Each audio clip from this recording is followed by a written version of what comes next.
Please subscribe and click the notification bell para updated po kayo sa bagong upload ko. Maraming salamat po.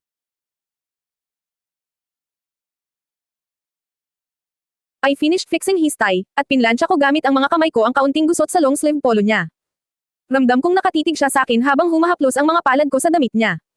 Kilalang kilala ko ang asawa ko. Alam ko ang ibig sabihin ng lahat ng mga tingin niya. Alam kong may binabalak na naman siyang gawin sa akin. And I was right. He pulled my hair, kaya naman napatingala ako. Siniksik niya ang mukha niya sa leeg ko at sinimulang halikan at SIPSIPIN ang parteng iyon. Bago ko pa siya may tulak palayo ay nabuhat na niya ako paupo sa dresser. Mabilis niyang nahila pababa ang suot kong kamaisan. He grasped my right breast with one hand. Allen. Malalate ka. Paalala ko sa kanya para sana ihinto niya ang ginagawa niya. Just shut up. You're my slave, remember? Napapikit na lang ako ng madiin at hinayaan siyang gawin ang gusto niya. Wala rin naman akong magagawa. If I refused, mas masasaktan lang ako. Inayos ko ang kamaisan ko habang si Allen naman ay nagmamadaling binobutones ang polo niya. Nilapitan ko siya para sana tulungan siyang isara ang mga butones dahil late na siya sa trabaho, pero tinaboy niya lang ang mga kamay ko at umiwas. Ako na. Just bring my laptop to the car. Utos niya na sinunod ko naman. Kinuha ko ang laptop bag na nakapatong sa work desk niya at dumiretso sa sasakyan. Maya-maya lang ay lumabas na rin ito ng bahay. Hinintay ko na lang siya sa tabi ng kotse. I want to make sure he's all set to leave. Napansin kong natatarante na siya sa pag-aayos ng necktie niya, habang naglalakad palapit. Napailing-iling na lang ako. Kalalaking tao hindi marunong magtali ng kurbata ng maayos. Let me do it. Alok ko nang makalapit siya.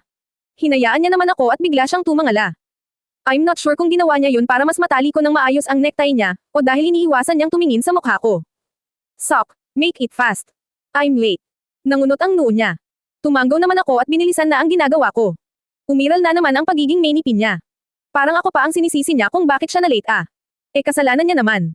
Ilang beses kong sinabing mal-late na siya sa trabaho pero tinuloy niya pa rin ang gusto niya. Hindi niya talaga ako pinapakinggan. Ingat ka sa pagdadrive ha, paalala ko sa kanya habang inaayos ang damit niya. Nagusot na naman kasi. Parang bare-bare niya na lang sinuot ang polo niya, hindi niya tuloy napansin ang mga gusot sa bandang manggas noon. Irritable niyang nilayo ang mga kamay ko, of course I will. Binuksan na niya ang pintuan ng sasakyan. Don't you dare leave the house. At huwag kang magpapasok ng iba. Utos niya pa bago tuluyang pumasok sa loob. Napayuko na lang ako. Kada umaga na lang yan ang sinasabi niya sa akin. Kabisado ko na nga pati ang striktong tono ng boses niya. Wala na bang bago? Kailan niya kaya ako hahalikan sa noo at sasabihan ng I love you bago siya pumasok sa trabaho? Pinanood ko siyang makalayo, kumaway pa nga ako sa kanya pero hindi ko alam kung nakita niya pa. O marahil nakita niya, at sadyang hindi niya lang talaga pinansin. Nang lumiko na ang sasakyan niya sa kanto ay pumasok na rin ako sa loob ng gate. Vanessa. I was stunned for a few seconds. Imposibleng si Allen ang tumawag sa akin dahil nakaalis na ito. Lumingon ako sa likuran. Napako ang tingin ko sa lalaking nakatayo sa labas ng bahay ni Man. Gusto kong sabihin sa sarili ko na I was just hallucinating things, pero hindi. It's really him. Kilalang kilala ko siya, kahit pa nagmature ng kaunti ang itsura niya at may balbas na sa gilid ng mukha niya. His shoulders also got broader, but his aura remained the same. Pinaghalong gulat at kaba ang naramdaman ko. What is he doing here? Isasara ko na sana ang gate para hindi siya makapasok, pero malakas siya at natulak niya ito pabukas. I stepped backwards pero hinigit niya ang bewang ko palapit sa kanya at niyakap ako ng mahigpit. Literal na nanigas ang buo kong katawan. I felt goosebumps. Paimpal akong sumilip sa labas para masigurong wala na talaga si Allen sa paligid. I used all my energy to push him away but he didn't let go of me. Zian. W, what do you think you're doing? B, bakit ka nandito? Natatarantang tanong ko. Bigla niya naman akong nilayo sa kanya, pero hawak-hawak pa rin ang magkabilang balikat ko. Binigyan niya ako ng isang nagtatakang tingin. Hindi yan ang reaksyong inaasahan ko mula sa'yo. Aren't you happy to see me? Napanganga ako sa tanong niya. Hindi ako nakasagot. Kumunat lang ang noo ko. Happy. Papaano ako magiging masaya kung nasa harapan ko ngayon ang lalaking naging dahilan kung bakit galit na galit sa akin ngayon ang asawa ko? Anong ginagawa mo rito? At paano mo nalaman kung saan ako nakatira? Pag-iba ko sa usapan. I guess hindi ko naman kailangang sagutin ang tanong niya. I just wanna know kung anong ginagawa niya rito, at paano niya nalaman ang bahay ni Man. That's not important. Sumama ka sa akin. Ilalayo na kita rito. W, what? My eyes widened in great shock. And nababaliw ka na ba? No way. Ano to? After that happening, hindi na Kim nagkita at nagkausap ulit ni Zian. Nawalan na Kim ng koneksyon sa isa't isa. I already forgot about him. At ang alam ko lumipad na ito papuntang Amerika matapos siyang makalaya mula sa 2 linggong pagkakakulong. Then now, All of a sudden, bigla siyang lilito dito sa tapat ng bahay naman at sasabihing sumama ako sa kanya. Isang taon ang lumipas at ngayon lang niya nagawang magpakita. Naiinis ako. Mas lalo lang niyang papahirapan ang situation ko. I'm working my way to gain my husband's trust and love back. Pero ngayong nagpakita siya, mas lalo na naman kaming magkakagulo. I know your situation with Allen. Alam kong sinasaktan ka niya. So come with me now, Vanny. What he said wasn't an offer. It was a demand. Why does he sound so sure na sasama ako sa kanya? Tinanggal ko naman ang pagkakakapit niya sa akin. What are you talking about? Hindi ako sinasaktan ni Allen. We're living happily together. Pagsisinungaling ko pero mukhang hindi ko siya napaniwala. Come on, you don't need to make stories, Vanny. Sinabi na sa akin ni Layla ang lahat. I asked May. Bakit ba naman kasi sinabi ko pa sa pinsan ko? Alam ko namang madulas ang dila nun. Baka nga siya rin ang nagsabi kay Zian kung saan na Kim nakatira. How could she? Sa dinami-rami ng pagsasabihan niya, bakit si Zian pa? Para namang hindi niya alam ang nangyari. Nagulat ako nang bigla akong hilain ni Zian palabas ng gate, let's go. I grip my free hand on the bars para hindi niya ako tuluyang mahayla. No. Ano ba Zian, hindi ako sasama sayo. Hindi ko alam kung anong pinagsasabi sayo ni Layla, but no, I won't come with you. Kaya please. Tinulak-tulak ko siya palayo. Umalis ka na rito, baka makita ka pa ng asawa ko. I won't live without you Vanessa. Matagal kong tiniis to. Pinilit kong manahimik, alam. But I can no longer take the fact of him hurting you. That ASSHOLA. You don't deserve that kind of man. Ano ka ba? Tumaas na ang boses ko. Sinabi na ngang hindi niya ako sinasaktan. Umalis ka na, parang awa mo na. Then how can you explain this? Tinuro niya ang gilid ng labi ko. Shit. Napansin niya siguro yung maliit kong pasa roon. Alam kong huling-huli na ako pero pinilit ko pa rin magsinungaling. Tinaboy ko ang daliri niya. That's nothing. Vanessa naman. Ginulo niya naman ang buhok niya pahiwatig na naiinis na siya. Kung alam ko lang na ganito ang gagawin niya sa'yo, sana hindi na lang kita hinayaang bumalik sa kanya. I'm a better lover. Napahakbang ako paatras nang idikit niya ang katawan niya sa akin. And didn't you miss me? Kasi ako, miss na miss kita. Bago pa ako makasagot ay nahila na niya ang mukha ko at siniil ang labi ko. Isang tao agad ang unang pumasok sa utak ko. Si Allen. Mapapatay niya ko pag nalaman niya to. I wanted to push Zian away. I swear I wanted to. But my body was stunned, lalo na nang gumalaw na ang bibig niya. Mula sa panglalaki ng mga mata ko ay napapikit ako ng madiin. God, why is he doing this? Nagpanik ako nang makarinig ako ng tunog ng papalapit na sasakyan. No, this can't be happening. Nangilid ang luha sa mata ko sa sobrang takot at kabang nararamdaman ko. I can feel my heart beating so fast. Alam ko kung sino yung paparating. Kim lang naman ang tanging nakatira sa street na to. Natatakot ako. Natatakot ako sa pwedeng gawin ng asawa ko kay Zian. At sa akin. Ang bilis ng pangyayari. Nagulat na lang ako nang mawala na si Zian sa tapat ko, at nakita ko na lang itong nakahandusay sa kalsada. Duguan ang labi. Allen, no. Stop. Tumakbo ako papunta kay Allen at inawat ito bago niya pa muling masapak sa mukha si Zian. Pero binawi niya lang ang braso niya at tinulak ako palayo. Ano? Ipagtatanggol mo tong lalaking to. Sigaw niya sa akin. I was taken aback dahil nang lilisik sa galit ang mga mata niya. Nakakatakot siya. Humarap ulit siya kay Zian at tinadyakan ito sa sikmura. Napatikip ako sa bibig ko. It's like everything flashed back. Gantong-ganto rin ang ginawa niya rito noong nahuli niya kay ni Zian. Kinwelyuhan niya ito at hinayla patayo, TANGINA ang kapal ng mukha mong magpakita rito. Hindi mo ba talaga titigilan ang asawa ko ha? Zian spitted blood sabay tingin ng masama kay Allen. No, I won't. And I swear I'll take her from you. Maanghang na tugon nito. Napamura si Allen at muling pinatikim ng sapak si Zian. I clenched my hair at napaupo sa semento. Zian naman. Bakit ba kasi kailangan mo pang sumagot? GAGO ka. I'll kill you. Sigaw ni Allen habang nasa ibabaw ni Zian at sunod-sunod itong sinasapak. Tumakbo na ako palapit sa kanya at hinayla na siya palayo bago niya pa mapatay si Zian. Zian. Umalis ka na, please. I begged. Hindi dahil sa kinakampihan ko siya o ano. Natatakot lang ako sa pwedeng gawin sa kanya ng asawa ko. Galit na galit si Allen. I can feel his entire body trembling at namumula na ang mga mata niya. Buti naman at sinunod ako ni Zian. Halos gumapang na siya pabalik sa nakaparadang sasakyan niya. I am so worried. Gusto ko sana siyang makitang makalayo man lang just to make sure he could still drive properly, pero bigla nang hinawakan ni Allen ang buhok ko at hinayla ako papasok sa loob ng bahay. He shut the door at nangyari na nga ang inaasahan ko. Lumipad ang palad niya sa pisngi ko. Napasubsob ako sa katabing couch. Sa sobrang lakas ng sampal niya, kusang tumigil sa pagtulo ang mga luha ko. Natulala na lang ako. Pinagbabato niya ang mga throw pillows at buong puwersang sinipa ang center table. Nabasag ang salamin pati na ang malaking vase at ilang figurines na nakapatong roon. Napatikip ako sa tenga ko dahil sa lakas ng nagawa noong ingay. Nanikip bigla ang dibdib ko. I started panicking and I breathed through my mouth. Ramdam ko na ubusan na ako ng hangin. Allen yelled in anger at hinang-hinang siyang napaupo sa upuan. He grasped his hair. Kitang-kita ko ang panginginig ng mga braso niya. Like he is going to explode soon.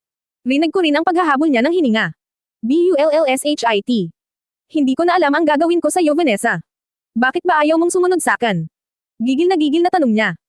Nag-ipon ako ng lakas and I ran to him at lumuhad sa harapan niya. Gusto kong ipaliwanag sa kanya ang nangyari. At alam kong maiintindihan niya ko sa oras na malaman niya ang totoo. I held his hands. Allen, I swear. Hindi ko talaga alam kung paano niya nalaman kung saan tayo nakatira. Alam ko naman kasing yun ang malaking katanungan sa utak niya. Paano nakarating dito si Zian? We immediately moved to another city matapos ang pangyayaring yun. Walang ibang nakakaalam sa tinitirhan Neyman bukod sa mga pamilya Neyman. And I know si Layla ang nagsabi kay Zian kung saan Kim nakatira. I waited for his response pero nakatitig lang ito sa ibang direksyon. Kitang-kita ko pa rin ang sobrang galit sa mukha niya. Please, believe me this time. Dagdag ko pa. Bigla namang nalipat ang tingin niya sa akin. His eyes were filled with anger and hatred. Hinayla niya ako sa braso patayo. How could I believe you kung ang alam mo lang gawin ay lokohin ako? Napayuko ako kaya naman tumulo muli ang luha ko. I thought he'd understand. Now tell me the truth, Vanessa. Humigpit ang pagkakapisil niya sa braso ko. Napa-array ako at nagpumiglas dahil sa sakit, parang magkakapasa na naman ako. Palagi bang nagpupunta yung GAGONG yon dito pag wala ako? At anong ginagawa niyo ha? What? And no. Nagulat na lang din ako nang makita si Array. He grasped my arm even tighter. Allen, please stop, you're hurting me. Talagang sasaktan kita. You're really a bitch. Para kang maubusan ng lalaki. Sa kalsada pa kayo NAGHAHALIKAN. Bakit, hindi nyo na kayang pigilan mga sarili nyo? Sabik na sabik kayo sa isa't isa ganun ba ha? Bumuhos ang mga luha ko sa sobrang sakit ng sinabi niya. Hindi ako makapaniwalang nanggaling ang mga salitang yun sa bibig mismo ng asawa ko. Tumangala ako para pigilan ang mga luha ko at makahinga ng mas maayos. Buti na lang may naiwan ako at napabalik, kung hindi baka kung ano na naman ang maabutin ko. Ano ba dapat gagawin nyo ng lalaki mo kung sakaling hindi ako dumating ha? Pumikit ako ng madiin. And nothing. Bitiwan mo na nga ako. Wala naman akong ginagawa eh. Depensa ko sa gitna ng mga hikbi ko. Totoo naman, wala naman talaga akong kasalanan. Bigla na lang sumulpat yung Zian na yun dito. Anong wala? FVCK Vanessa. I saw you kissing. Kitang-kita ko. Tapos sasabihin mong wala kang ginagawa. You think I'm stupid. He was the one who kissed me. Pabalang na sagot ko. TANGINA ba't ka pumayag? Bamantong hininga ako sa sobrang inis. God, why can't I just die? Hindi ko na alam kung anong sasabihin ko para lang maintindihan niya ko. Napapagod na akong magpaliwanag at depensahan ng paulit-ulit ang sarili ko. He's my husband. At kung merong isang tao na dapat nakakaintindi sa akin at magiging kakampi ko, siya dapat yon. Bakit ayaw niya kong paniwalaan? Porket ba nagkamali ako ng isang beses at niloko ko siya, hindi na niya ako kayang pagkatiwalaan ulit. Hirap na siyang magtiwala ulit ganun ba? Napasigaw ako ng muli niyang hilain ang buhok ko. He whispered in my ear in gritted teeth. I swear to you I will kill that man. Ibabalik ko siya sa kulungan kung saan siya nababagay. Allen, ano ba? Kalimutan mo na. No. At anong ibig sabihin niyang he'll take you away from me? May binabalak kayo ano? And you leave me for that fuck asterisk. Sisigat pa lang sana ako pero bigla na siyang sumigaw ulit. And you think papayag akong mangyari yon? Hell no, I won't let you. Try me Vanessa. Try me. Bigla niya akong kinaladkad papasok sa CR. Hinang-hina na ako at hindi ko na kayang pumalag pa. Binuksan niya ang shower at nagising ako nang umagos ang malamig na tubig sa katawan ko. Mabilis na nabasa ang kamaisan ko dahil manipis lang ito. He removed his clothes one by one, at pagkatapos ay damit ko naman ang tinanggal niya. His eyes were filled with lust habang pinagmamasdan niya ang hubad kong katawan. Binuhat niya ako paarap sa kanya, with my legs spreaded apart, at sinandal ako sa malamig na dingding. I groaned in pain when he forcibly went inside me. I found myself shedding tears in his every thrust between my thighs. Stop Allen. Masakit. I begged but he didn't listen. He pumped deeper. And faster. Akin ka lang Vanessa. You understand. Akin ka lang. Sa may itim na gate lang, sabi ko sa taxi driver. Hindi ako bumaba agad, sinilip ko muna ang bahay namin mula sa bintana ng taxi. Nakasara pa ang mga drop areas sa full glass window. Nakahinga ako ng maluwag. It only means na hindi pa nakakauwi si Allen galing sa trabaho. Mabutit naunahan ko siya. Kapag nalaman niyang umalis ako ng bahay, sampal na naman ang aabutin ko. Tuluyan na akong bumaba at dumiretso sa loob ng bahay para magayos. Binuksan ko ang mga nakasarang kurtina, at hinugasan ang mga pinggang na iwanan ko kanina bago ako umalis, tapos dumiretso na ako sa sea. Para maligo. Ayaw ko nga sana dahil nilalamig ako. But I have to. Baka maamoy ni Allen na nakapabango ako, malaman niya pang umalis ako. I've been sick for 3 days. Pabalik-balik ang lagnat ko, at inuubo rin ako. Ayoko namang magpunta sa ospital para magpa-check up. Natatakot ako baka kung ano pang malaman ko. Minsan maayos ang pakiramdam ko, minsan hindi. Pero iba ngayon. Siguro dahil naambunan rin ako kanina. My eyes are heavy, and burning. Tamad na tamad akong kumilos. Lagi rin akong walang ganang kumain. Minsan kahit nakakadalawang subo pa lang ako, pakiramdam ko masusukan ako. Alam kong iba to. And I really need to consult a physician. Hindi na rin kasi tumatalab ang mga paracetamol sakin. Kaso natatakot talaga ako. Ospital ang isa sa mga lugar na ayaw kong puntahan. I can't bear to see people in pain, people struggling for life. Ayoko namang magpasama kay Allen. Sasabihin na naman noon nag-iinarte ako. My husband acts more colder now. Hindi niya ako kinikibo simula noong nakita niya Kame ni Zian sa kalsada. Kahit dumaan-daan na ako sa harapan niya, wala pa rin. Nakikita niya lang ako kapag may kailangan siya, o kapag nag-iinit ang katawan niya. Yun nga ata ang dahilan kung bakit hindi na bumaba ang lagnat ko. Lagi na lang kasing pagod ang katawan ko. He can't get enough of me. I also tried 100 times to explain to him na wala naman talaga akong kinalaman sa biglaang pagsulpot ni Zian noong nakaraang linggo.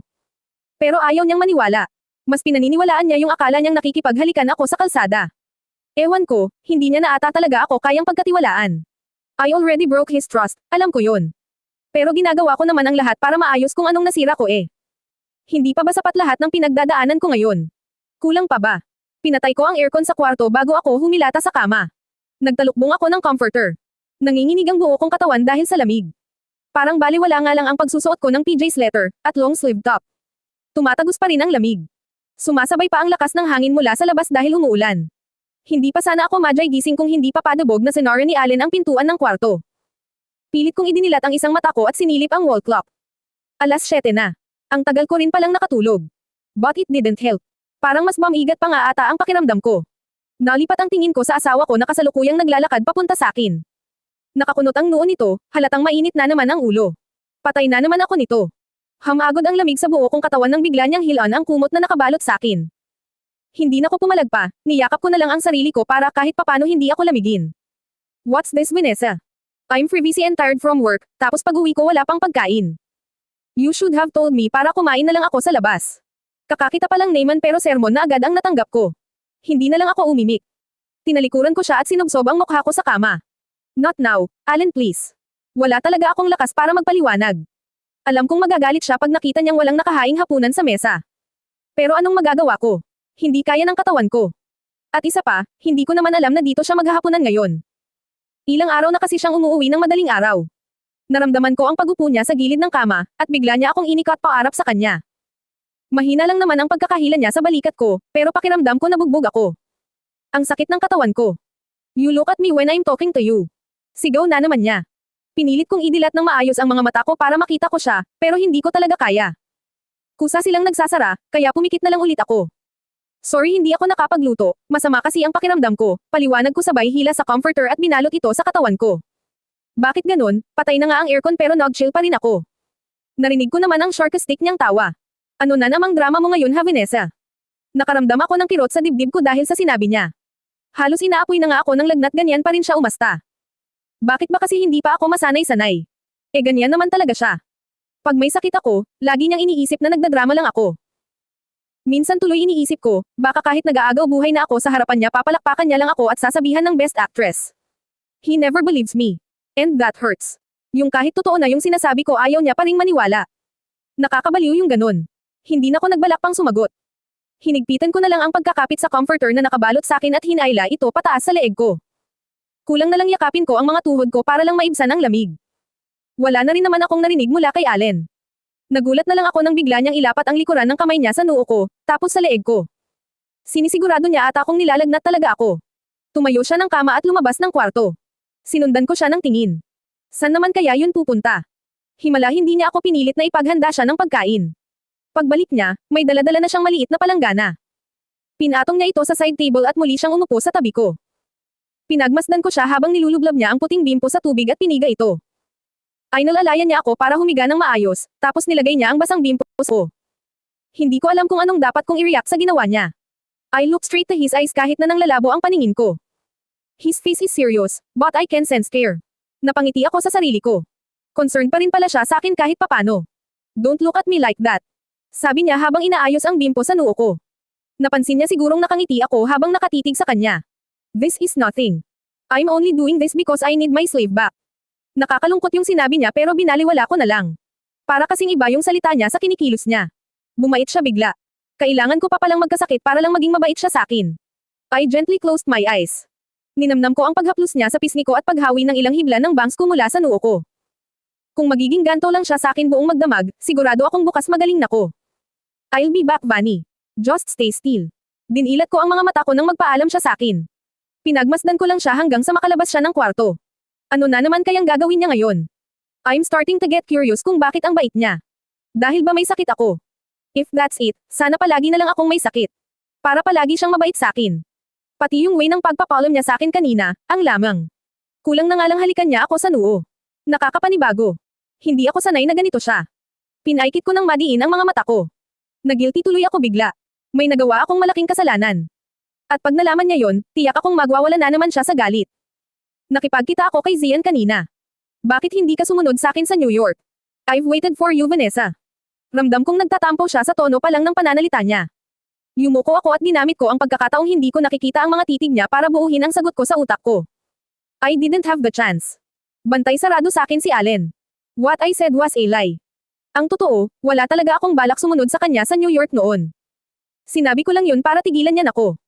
Dati nagkasundo na came ni Zian na lilipad came sa Amerika sa oras na malaman ni Allen ang tungkol sa lihim naming relasyon. Pero hindi ako tumupad. I chose to stay with my husband. Hindi lang dahil na-realize kong siya talaga ang mahal ko, kundi dahil yun ang tama. Siya ang pinakasalan ko, kaya dapat lang na siya ang piliin ko and not Zian. At hindi mo man lang ako nagawang tawagan para sabihin hindi ka makakasunod. Hindi ko alam ang contact number mo. That's impossible. I remember I told Layla to give it to you. Mabilis na tugon niya na para bang nabasa na niya kung anong idadahilan ko. Inabot ko ang tinidor at pinaglaruan ko ang cake na nasa platito ko. How could I call you? Alam mo naman pala kung anong lagay ko sa asawa ko. Halos patayin na niya ako noong mahuli niya tayo. Sa tingin mo ba magagawa pa kitang tawagan? Sabi ko sa kanya.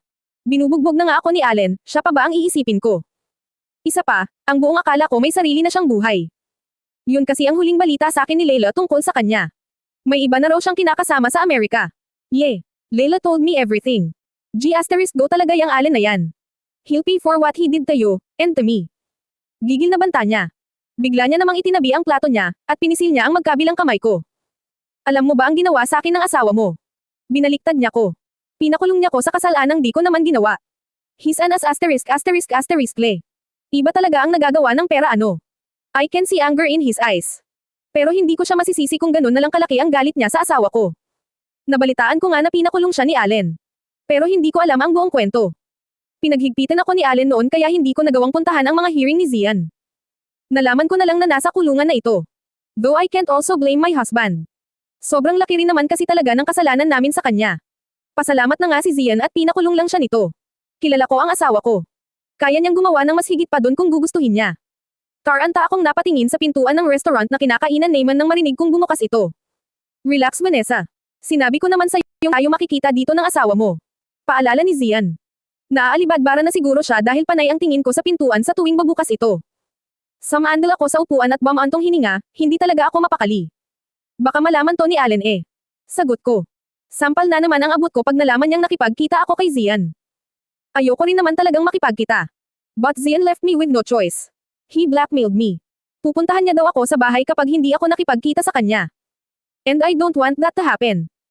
Mapapatay na talaga ako ng asawa ko pag nahuli niya na naman si Zian na pinupuntahan ako. Mas mabuti nang sa labas and lang came magkita. Mas madali akong makakalusot. Takot ka na sa kanya ngayon ah. Sabi ni Zian na parang natatawa pa. Hindi ko nagustuhan ang tabas ng dila niya. Does he meant na mahina na ako ngayon. Dahil dati nagagawa ko pang lokohin ang asawa ko. Umiwas ako ng tingin. Oo, takot na ko. And it's your fault. Napansin ko ang biglaang pagbabago sa itsura niya. Nagsalubong ang mga kilay niya. Why are you blaming me, Vanessa? May kasalanan ka din ah. Sagot niya. I sighed. I know. At pinagsisihan ko yon. Padabog niyang binato ang hawak niyang tinidor sa mesa. Nagsisi ka kasi nahuli tayo ng asawa mo. Kung hindi niya tayo nakita, ano na tayo? Tayo pa rin ba hanggang ngayon? Matagal bago ako nakapagsalita. Buo na ang sagot sa utak ko, pero hindi ko masabi ng diretso. I don't think so. I can sense na malapit na siyang minas. Pero sinabi ko lang naman ang totoo. Maling-mali na pumatol ako sa kanya dati, gayong kasal na ako. It was a wrong move. Nag-aasam ako ng pagmamahal galing kay Allen, pero hindi nito maibigay sa akin yon. And then Zian came. Hindi ko naman talaga siya minahal. But I liked him because he made me feel loved. You liar. He said while staring straight to my eyes. Alam kong sakin ka pa rin hanggang ngayon kung hindi lang tayo nahuli ng asawa mo. Napapikit ako ng madiin. He really can't get it. Bakit ba hindi niya nalang tanggapin na we're already over? Tapos na ang lahat sa amin, pero ang dating sakin, parang ipinipilit niya pa rin came. It has been a year. Nawala na siya sa buhay ko, pati sa utak ko. Pinaikot ko na ang mundo ko kay Allen. Kay Allen lang. Sa pagbabalik niya, ginulo niya lang ulit ako eh. Vanessa. Bumalik ako sa realidad nang marinig ko ang inip na boses ng asawa ko. Sa pagbabalik tanaw ko sa pinag-usapan naman kanina ni Zian, hindi ko na namalayang nakatayo na pala sa gilid ko si Allen. Kakanina ka pa dyan. Nahihiyang tanong ko sa kanya. Inirapan niya naman ako, which means his answer is yes. Ano bang iniisip mo? Nangangalay na ko rito. Iritableng tanong niya. Bumaba naman ang tingin ko sa hawak niyang silver tray. May nakapatong roong mangkok, isang baso ng tubig, at ilang mga paracetamol. Gusto kong kusutin ang mga mata ko para lang masiguradong tama ang nakikita ko. Is this true? My husband brought me food. Hindi ko alam, pero biglang gumuhit ang ngiti sa labi ko. Sana araw-araw na lang may sakit ako. Ang sarap naman palang mag-alaga ng asawa ko. Bakit ngayon ko lang naramdaman to? Bumalik ang tingin ko sa mukha niya. He's just giving me a bored look. Nilapag niya ang tray sa side table. Umupo siya sa tabi ko at inabot sa akin ang mangkok na puno ng mainit na sopas. Utos niya. Binuhat ko ang sarili ko at sumandal sa headboard ng kama. Ay ikaw ba ang nagluto nito? Tanong ko sa kanya habang kinukuha ang mangkok mula sa kamay niya. Malamang. May iba pa bang tao dito? Sarcastic na sagot niya. Damali na naman ang pagiging masungit niya. Kahit normal na usapan tinatabla niya ko. Pero binaliwala ko na lang. Ayokong masira ang sandaling ito. Minsan lang ako alagaan ng asawa ko. Sumubo ako ng kaunti para tikman muna sana kung masarap ang luto niya. Pero masyado ata akong nagmadali sa pagsubo, at napaso ang dila ko sa init. Nabitawan ko tuloy ang hawak kong kutsara na siyang kinabigla niya. Agad niyang binawi ang mangkong mula sa mga kamay ko. Ano ka ba? Hindi ka nag-iingat. Hipan mo muna. Nanlaki ang mga mata ko. Di ko alam kung matatawa ako o ano sa pinakita niyang reaksyon. Napaso na nga ang dila ko, pinagalitan niya pa ko. Hindi ba talaga siya marunong maglamang? Pinanood ko siya nang magsalok siya ng kaunting sopas gamit ang kutsara, at hinaypan ito. Tapos tinapat niya ito sa bibig ko. Napaatras naman ako at tumingin sa mukha niya na may bahid ng pagtataka. Umiwas siya ng tingin, pero hindi niya pa rin binababa ang kutsara sa harapan ko. Kanina pa siya hindi makatingin ng diretso sa mga mata ko. Mukhang hindi rin siya sanay na inaalagaan ako. Pakiramdam ko nga na-awkward din siya sa mga pinaggagawa niya. Ano, kakainin mo ba o hindi? Kinabahan ako bigla sa matapang na tono ng boses niya kaya naman sinubo ko na ang laman ng kutsara. Bakit ganon, may kumukurot sa isang bahagi ng puso ko sa simpleng pag-aalaga lang niya. Parang sa isang iglap lang, nakalimutan ko na lahat ang mga sampal at pananabunot niya sa akin. Ang bilis kong bumigay. Ganon ko ba talaga siya kamahal? Pinagmasdan ko lang siya habang sinusubuan niya ako. Tahimik lang came. Ang tanging naririnig ko lang ay ang pagtama ng kutsara sa babas agin na mangkong pag nagsasalok siya ng sabaw. Hindi pa rin siya makatingin sa mga mata ko. Gusto kong malaman kung anong iniisip niya. Hindi na ba siya galit sakin? Tumanggi na ako nang muli niyang itapat ang kutsara sa bibig ko. Busog na ko Allen. Napansin kong bumaba ang tingin niya sa hawak niyang pagkain. Marahil nagtataka siya kung paano ako nabusog, gayong hindi ko pa nga nakakalahati ang laman ng mangkok. Anong magagawa ko, hindi na talaga kayang tanggapin ng sikmura ko. Pag pinilit ko baka maduwal na ako. Wala pa rin talaga akong ganang kumain. Mabuti nga't kahit papano naparami ako ng subo. Last one, Bunny. Tipid akong napangiti. Bakit ang sarap sa pakiramdam na pinipilit niya akong kumain? Bigla ko naman naalala ang sinabi niya kanina. Na walang ibang ibig sabihin to, he just want his slave back. Nakakalungkot na ganon nga lang ang gusto niyang mangyari. Pero sige. Okay lang sa akin, basta ba alagaan niya ko. Nanamnamin ko ang pagiging prinsesa ko ngayon kahit panandalian lang. Pag gumaling na ko, I'm back to being a slave. Hindi ko na talaga kaya. Sagot ko at muli na akong bumalik sa pagkakahiga. Napansin kong umiling-iling na lang siya at binalik ang mangkok ng sopas sa tray. Fine. Hinailan niya ang comforter pataas sa leeg ko, at sinigurado niyang walang lamig na makakapasok. Gulat akong napatitig sa kanya dahil sa ginawa niya. Pero umiwas lang ulit siya ng tingin. Inabot na niya ang tray at binitbit ito palabas ng kwarto. Pinagmasdan ko lang ang likuran niya habang naglalakad siya palayo. Something's wrong with my husband today. Ang bait ng mga kinikilos niya. Lalo tuloy akong nagugilty. Natatakot ako sa maaari niyang gawin sa akin pag nalaman niyang nakipagkita ako kay Zian. Baka buhusan niya ako ng kumukulong sopas. Umikot ako patagilid, at hinigpitan ko ang pagkakapit sa comforter. Gusto ko sanang matuwa sa pinapakita sa akin ng asawa ko. Pero sa tuwing pumapasok sa isip ko ang pagbabalik ni Zian, naiiyak ako sa inis. Why does his comeback made things more complicated? Bakit ka pa kasi bumalik dito? May halong panunumbat sa salita ko. Hindi ko alam kung saan ako humugot ng lakas para itanong yun sa kanya. Though I already sound na siya talaga ang sinisisi ko sa lahat. At mukhang oo, ang sagot sa tanong ko nang mapansin ko ang pagbabago sa reaksyon niya. His lips opened like he was surprised. Wow. And now I'm the antagonist in you and Alan's love story dahil bumalik ako. Maanghang na tanong niya. It's not that, Zian. What I meant was, okay na ko. Konti na lang at alam kong magiging maayos na came ni Allen. Paliwanag ko, pero parang hindi ata maganda ang dating ng sinabi ko sa kanya. Nagsalubong ang mga kilay niya. Alam kong konti na lang mauubos na ang pasensya niya. You're already okay. Well, I'm not Vanessa. Ganun na lang ba yun? I expected na pwede tayo, tapos nung nagkahulihan na bigla mo na kong nakalimutan. You didn't even fight for me. Don't want to overthink things, pero bakit pakiramdam ko ginawa mo lang akong panakip butas? Kumirot ang puso ko. Bakit parang tinamaan ako sa sinabi niya? Dahil ba totoo? That I just used him. Huminga ako ng malalim at hinanda ang sarili ko sa maaaring maging reaksyon niya sa sasabihin ko. Tama ka. I didn't love you in the first place, Zian. Wala na akong narinig na sagot mula sa kanya. Kaya naman mula sa pagkakayo ko, ay inangat ko ang mukha ko para tingnan siya. Tama ang pakiramdam ko, nakatingin nga siya ng masama sa akin. Bumalik ako sa pagkakayo ko. I felt guilt. Parang masyado atang masakit ang sinabi ko. You really are a liar. He said in gritted teeth. Hindi mo ko minahal. Then why did you do it with me? Hamagod ang kuryente mula sa mga kamay ko pataas sa mukha ko. Talagang ang diin pa ng pagkakasabi niya. I knew it. I knew this would come. Darating ang araw na isusumbat niya sa akin ang nangyari sa amin. That was just a one-night stand, Zian. Kung nagulat siya, mas nagulat ako sa lumabas sa bibig ko. Hindi ako nag-isip ng maayos. Mali atang sinabi ko yon. Nagulat ako nang bigla niyang hampasin ang mesa. Nakuha tuloy noon ang atensyon ng ibang customers sa loob ng restaurant. Nakatingin silang lahat sa table naman. Pinandilatan ko siya ng mata, ano ka ba, huwag kang gumawa ng eksena dito. Suway ko. Bigla niya namang inabot ang kamay ko at nilapit niya ang mukha niya sa bandang tenga ko. Tumayo ang mga balahibo ko nang maramdaman ko ang hininga niya sa gilid ng mukha ko. Come on Vanessa, we both know that wasn't just a one-night stand. He whispered huskily in my ears. Admit it, you liked it too. Don't you remember? It was you who said you wanted to do it. With me. Napamulat ako nang maramdaman ko ang pagtabi ni Allen sa akin sa kama, at ang pagyakap niya mula sa likuran ko. Mabuti na lang at bumalik na siya. Kung hindi, maaalala ko na naman ang karugtong ng mga sinabi ni Zian kanina. Ayoko nang maalala ang bagay na yon. Yun ang dahilan kung bakit nagkandaleche-leche ang buhay naming mag-asawa. Bunny. Biglang tumayo ang mga balahibo ko. Ramdam ko ang init ng hininga ni Allen nang bamulong ito mismo sa tapat ng batok ko. Bagong ligo siya. I can perfectly smell the scent of his mouthwash, and his favorite shower gel.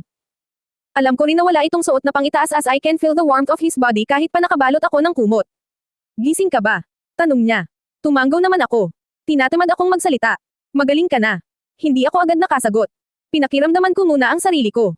Medyo gumanda na nga ang pakiramdam ko kahit papano. Mukhang yumapekto ang pag-aalaga niya. Medyo. Good. Tipid na sagot nito. At biglang dumampi ang malambot na labi niya sa batok ko. Napasinghap ako. Mukhang may binabalak na naman siya. Wala talaga siyang pinipiling oras. At tumama ang hula ko nang magsimulang gumalaw ang bibig niya papunta sa gilid ng leeg ko. Dahan-dahan niyang hinayla pababa ang kumot na nakabalot sa akin, at kasabay rin nun ay ang pagbaba ng mga malalagkit niyang halik sa balikat ko. I moaned softly as I whispered his name. Bakit ganun? Akala ko gumanda na ang pakiramdam ko, pero bakit nagsisimula muling uminit ang katawan ko? Ipinasok niya ang isa niyang kamay sa loob ng pangitaas ko at hinaplos ang DIB ko na parang batang nanggigigil. And that's when I realized. I also feel like doing it. Umikot ako paarap sa kanya. And I see his eyes filled with desire.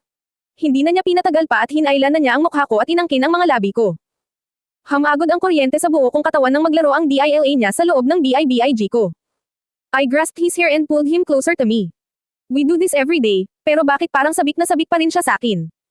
Hinigit niya ako sa bewang at pinaiba BAW sa kanya. Tumigil ako sa paghalik at umupo ako sa tiyan niya. Nangunot ang noo niya, nabitin marahil siya dahil pinutol ko ang pag-iisa ng mga labi naman. I stared at his half-naked body. Hindi ko maiwasang hindi mamangha sa katawan ng asawa ko. His six-pack abs look very sexy, and his chest is so firm. Bihira naman itong mag-gym kaya nagtataka ako kung papaano na napapanatili ang ganda ng katawan niya. Binalik ko ang tingin ko sa mukha niya. Nakaangat ang ulo niya at nakatitig sa akin na para bang may hinihintay siya na gawin ko. What do you want me to do? Yutol-yutol na tanong ko.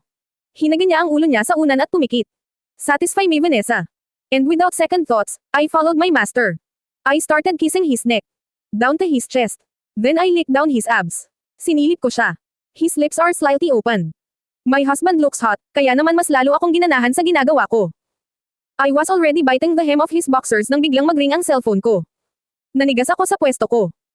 Nagkatitigan came bago naming sabay na nilaipat ang mga tingin naman sa tumutunog na cellphone na nakapatong lang sa kalapit na dresser.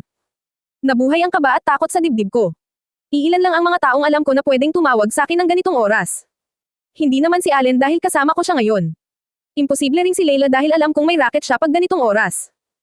Bago ko pa maisip ang susunod na tao ay itinulak na ko ni Allen at mabilis niyang nakuha ang cellphone ko. Umupo ako sa gilid ng kama at pidgel hiningang anabangan kung sasabihin niya ba sa akin kung sino yung tumatawag. Pero wala akong ibang narinig sa kanya kundi ang impit niyang pagmumura.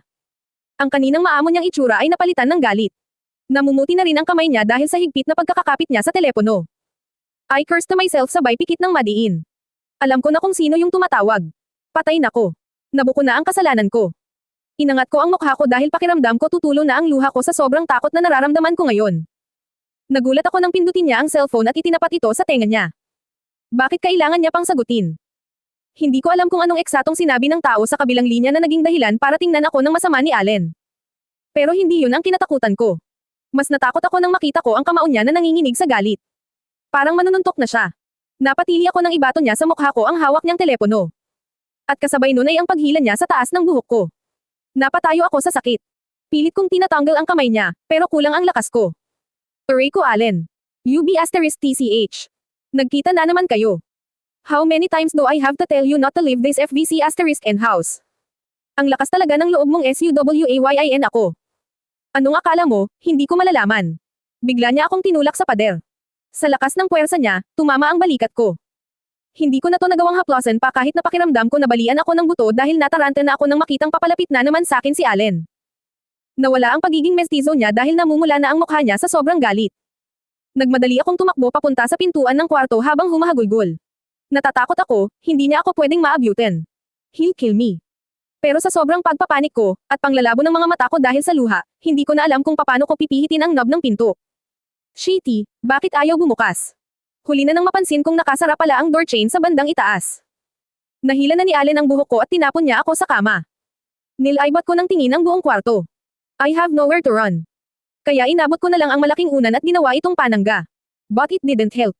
Hinailan niya ang paa ko pababa kaya naman nahulog ako sa sahig. I screamed in excruciating pain. Nabagsakan ko kasi ang balikat ko na tumama sa pader kanina. Nabalian na ata talaga ako. Gumapang ako palayo kay Allen pero nahigit niya ang buhok ko. Lumuhad siya sa tabi ko at pinanood niya akong humagulgol. Sawan akong marinig ang iyak mo, Vanessa. You forced me to do this to you. Sorry, Allen. Hindi ko ginustong makipagkita, Ray. Napasigaw ako nang humigpit ang kapit niya sa buhok ko. Tumakas ka para lang makipagkita sa gagnang yun. Gigil na sabi niya. Why, Vanessa?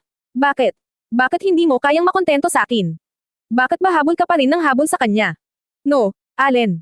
It's not that. Nag-usap lang naman kami. At anong pinag-usapan niyo ha? Inalala niyo ba ang nakaraan niyo? And what did the both of you do after reminiscing?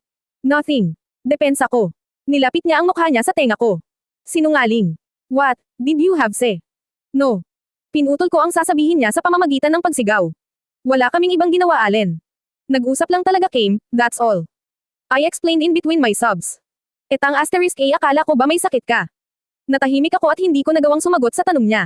Alam kong mapapansin niya rin yun. Lumakas ang pag-iyak ko sa sobrang takot ko sa kanya.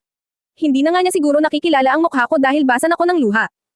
Akala ko pa naman hindi mo kayang bumangon ng kama. Hindi mo na nga ako naasikaso. Ako pang nag-asikaso sa'yo. Yun pala kaya mo namang kumilos. Sa akin hinang-hina ka, tapos pagdating sa kanya may lakas ka. Ginagawa mo kong tanga, Vanessa. No, that's not true, Allen. I'm really sick. Pinilit lang ako ni Zian na makipagkita sa kanya. Bakit ba kasi payag ka ng payag? Gigil na sigaw niya sa tapat mismo ng tenga ko. Halos mabingi na nga ako. Lagi na lang yan ang dahilan mo. Wala ka na bang ibang maisip ha, Vanessa? Last time, you said he was the one who kissed you. And now you're telling me na pinilit ka lang niyang makipagkita. Tang asterisk na naman, hindi ka ba marunong mag-isip? Sunod ka rin kasi ng sunod. Mali na nga, ginagawa mo pa. Binitawan niya ang buhok ko at lumakad siya palayo. Napatikip ako sa tenga ko nang suntukin niya ang full body mirror. Gumawa ng malakas na ingay ang mga piraso ng salamin na bumagsak sa sahig. Natakot ako, but at the same time nag-alala rin ako. Hindi na naman niya mapigilan ang sarili niya. Pinilit kong kumilos kahit sobrang kirot na ng balikat ko. Lumapit ako sa kanya. Nakaupo ito sa sahig at naghahabol ng hininga. Nahadjap ng mga mata ko ang kamao niya na nagdudugo. I tried to touch it pero galit niya lang itong iniwas. Hindi ko magawang magsalita. I don't know the right words to say. Kaya dinaan ko na lang sa iyak. Nasasaktan ako, Vanessa. Mula sa pagkakayo ko ay napatingin ako sa kanya. He has calmed down but I can clearly see him hurting, just like what he said. Napaka-importante ba ng pag-uusapan niyo at nagawa mo na naman akong paghihiman? Bumigat ang puso ko sa sinabi niya. He sounded so serious, na para bang mas marami siyang hinanakit kumpara sa akin. Na para bang ang bigat-bigat ng mga dinadala niya. I wonder kung anong binibigay niya sa'yo na hindi ko kayang ibigay. Patuloy niya. Is it love? If that's it, I can give it to you. Pero unti-unti, Vanessa. Hindi mo alam kung gaano ako nasaktan nung mahuli ko kayo dati. I'm already in the state of forgiveness. Pero hindi ako makarating doon dahil patuloy mo kong niloloko. Bigla siyang tumitig sa akin. Pero umiwas ako ng tingin. I can't bear to see him. With teary eyes. Nagugilty ako. Sobrang kumikirot ang puso ko sa sakit. At bumalik na naman ang taas ng lagnat ko. Sana talaga hindi na lang ako nakipagkita kay Zian. Bakit ba lagi niya na lang ako nilalagay sa kapahamakan? Tumayo si Allen at hinang-hina niyang tinungo ang pinto. Tumigil siya saglit at bahagyang lumingon sa akin. You know what, Vanessa? I just realized. You can never satisfy me. Impit akong napaiyak. Pakiramdam ko bumagsak ang langit sa akin. Nabingi ako sa hapdi ng binitawan niyang salita. Ang tanging nariring ko na lang ay ang lakas ng tibok ng puso ko na parang lalabas na mula sa dibdib ko. Hinaplos ko ang balikat ko at pinisil ito ng kaunti. At doon ko lang naramdaman na namamaga na ito. Hindi ko na alam kung anong mas masakit. Kung yung balikat ko ba, yung nararamdaman ko ngayon, o yung sinabi niya. Nagpanik ako nang biglang umikot ang paningin ko. Then everything turned black. Idinilat ko ang isa kong mata nang maramdaman kong parang may kumakalabit sa mga hita ko. Tumambad sa akin ang puting kisame at mga dingding, at ang kung ano-anong mga nakatusok sa mga kamay ko. I scared and cursed to myself. I'm here. In the place I hate the most. Hindi ko alam kung papaano ako nakarating sa ospital na to, o kung sinong nagdala sa akin dito. Wala akong ibang maalala bukod sa biglaang pagdilim ng paligid ko. Binaba ko ang tingin ko. I saw a familiar lady in an olive green dress, fixing the white sheet covering half of my body. I shut my eyes tight for a while then opened them again just to make sure if it's really her. Lumingon ito sa akin at nakita ko ang maamo nitong mukha. And I was right. Layla. Halos pabulong na tawag ko pero sapat lang para makuha ang atensyon niya. Gusto ko siyang yakapin. Miss na miss ko na siya. We barely see each other simula noong pumutok ang usapin tungkol sa arranged marriage sa pamilya Neyman. Pero hinding-hindi siya nawala sa mga oras na kailangan ko siya. Tulad ngayon. She smiled at lumapit sa akin sabay haplos sa mukha ko.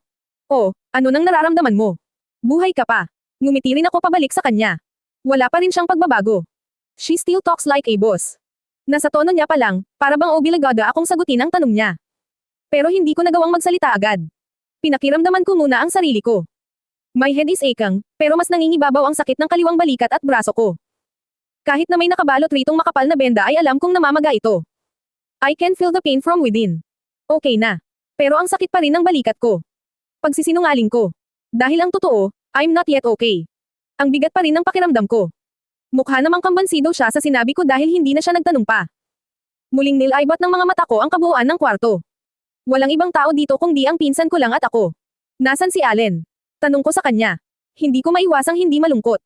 I want to see him right now, as I am in great pain both physically and emotionally. Pero bakit wala siya sa tabi ko? Bakit si Layla ang nandito at hindi siya? Layla's eyes rolled upwards at namaywang, na para bang sinasabi niyang tinanong ko pa. Gusto mo ba talagang sagutin ko yung tanong mo? Umiling-iling ito. I'm sure na bababae na naman yun. That's what he always does, right? Maanghang na saad nito sabay alis sa tabi ko. Tinungo niya ang mesa sa may di kalayuan at sinimulan niyang ilagay roon ang mga prutas at ibang mga pagkain na galing sa brown paper bag. Sanay na ako na ganyan ang tabas ng dila niya pagdating kay Allen. Malayo ang loob niya sa asawa ko. Umpisa pa lang hindi na siya boto rito. At mas lalong tumindi yun noong malaman niya ang mga ginagawang pananakit sa akin ni Allen. Ilang beses na nga niyang binalak na sugurin si Allen pero hindi niya naman magawa. Nagtatago kasi ang pinsan ko, at takot siya na baka may makahuli sa kanya. Biro lang Vanny, biglang bawi niya naman. Actually, hindi ko alam kung nasan siya. Pagbalik ko wala na siya. Siraulo talaga yon. Sinabi ko nang may bibilhin lang ako eh. Umalis rin ang gag. Ginawa pa kong tagabantay mo. Tama ba yun, Havani? Ewan ko ba dyan sa asawa mo kung anong trip niyan sa buhay? Angal niya. Umiwas lang ako ng tingin. Wala akong magagawa, ganun talaga ang asawa ko. Lalo na ngayong tumindi na naman ang galit niya, siguradong wala siyang balak na alagaan ako. Siya ba ang nagdala sa akin dito? Tanong ko, nag-aasam na sana oo ang sagot niya. Gusto kong malaman na hindi pa rin ako pinabayaan ng asawa ko sa kabila ng ginawa ko sa kanya. Hinailan niya naman ang isang upuan papunta sa tabi ng kama ko at umupo doon. Oo, sagot nito. Napangiti ako sa sarili ko. I knew it, alam kong hindi niya talaga ako kayang tiisin kahit na ano pang mangyari. Kaninang madaling araw tinawagan niya ko, patuloy niya. Tarantang Tar-anta parang Tanji eh. Bababuan ko na nga sana ng telepono eh. Kaso nabanggit niyang nandito kang araw. Syempre pwede ba naman kitang baliwalain? Eh ano na naman ba kasing ginawa sa iyo niyang asawa mo ha? Bigla nang nagiba ang tono ng pananalita niya. Kung kanina'y kalmado at parang nang-aasar pa ito, ngayon ay damali na naman ang pagiging matapang niya. Kanina ko pa tinatanong yang lalaking yan pero hindi naman ako sinasagot, dagdag pa nito. Nakakailang walkout na nga yan ngayong araw eh. I'm sure kasalanan niya kung bakit ganyan ang itsura mo ngayon ano. Dinuro niya ang balikat ko na nakabenda. Nako talaga Vanessa ha. The nerve of that man to hurt my cousin. Para siyang hindi lalaki. Ikaw naman kasi ang kulit mo rin eh, sinabi ng hiwalayan mo na yan. Hindi ka mananalo ng award sa pagiging martyr mo Vanny. Napabuntong hininga na lang ako. Sa totoo lang, pasok sa isang tenga labas sa kabila na lang ang mga sinasabi niya sa akin. Sawang-sawa ako. Lagi na lang yan ang sinasabi niya kapag magkasama kami. Pakiramdam ko tuloy hindi siya nakakatulong sa akin. Hindi niya kasi sinasabi ang mga bagay na gusto kong marinig. You know I can't do that, sagot ko. Hindi naman ako kasing tapang mo. Hindi mo kaya kasi mahal mo. Tumanggaw naman ako. Mahal mo nga, eh hindi naman kayo masaya. Sayang lang di ba? Nako, ewan ko ba sa'yo Vanessa? Ginulo-gulo nito ang buhok niya na parang naubusan na ng pasensya. Bakit kailangan niyong pahirapan ang mga sarili niyo ng ganyan? Maghiwalay na lang kasi kayo. If you really want it, kayang-kaya niyo namang ipawalang bisa ang kasal niyo in just a snap. Para saan pa ang pera niyo? Don't tell me pati sa pakikipaghiwalay ayaw pumayag niyang asawa mo ah. Parang hindi naman ata ako maniniwala doon. Ano, seloso na possessive pa. Hindi ko na masyadong pinansin ang mga pinagsasabi niya. Dahil bukod sa narinig ko na ang mga yun dati mula sa kanya, ay hindi naman yun makakatulong. I don't think annulment is the right solution to have our lives fixed. I know to myself darating ang araw at magiging maayos rin Kim. Babalik Kim sa dati. And one day, he will learn to forgive me, and love me. Galit sa akin si Allen. Ewan ko ba kung ba't bigla na lang lumabas yun sa bibig ko. Siguro dahil hindi mawala-wala sa utak ko. Para akong batang nagsusumbong sa pinsan ko, pero binigyan niya lang ako ng isang blankong tingin. Well what do I expect? Marahil sawang-sawa na rin siyang marinig yun mula sa akin. Allen. Allen pa rin. Halos mamatay ka na nga, Allen ka pa rin ng Allen. Ihagis ko sa ilog Pasig yang asawa mo eh. Sermon nito, pero binaliwala ko na lang. I broke Allen's trust once again. Hindi ko alam kung makakaya niya pang patawarin ako. Galit na galit siya Layla. I can see it in his eyes last night. If only he has the heart to listen. Kayang-kaya ko namang magpaliwanag sa kanya eh. I know mali ang ginawa ko, hindi dapat ulit ako naglihim. Pero kaya kong ipaintindi sa kanya ang pagkikita naman ni Zian. Naipit lang naman talaga ako. I had no choice.